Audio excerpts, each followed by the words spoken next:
Herðu, lakað. Ok, bye. Þetta var Hannes Forseti. En ég er með 20 ára reynslu, meiri en hún í hlaupum. Ég er ekki hlaupið mikið, en ég hef horft mikið á hlaup.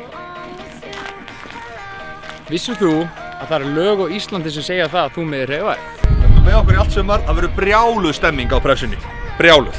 Við konum með EM-boltann 2012 og fá forsetaframbjóðunar til að reyna að halda þessu bolta uppi eins lengi og mögulega geta.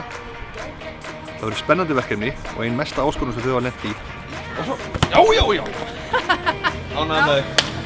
Ríkala vel gert. Ég held bara að Ólympíuleikunum verði í júní eða í júlí. Já. Það er ekki rétt? Jú. Listamaður, fyrst og fremst. Knattspyrnu listamaður. Það sér.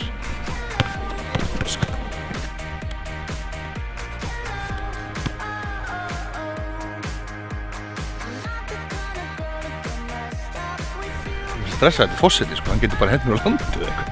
Já, varst þú ekki sem komst að labba upp hérna? Þú byrði ekki lengur í Íslandi. Þú er núna í Noregi, Oslo. Nei, hann var Djokovic.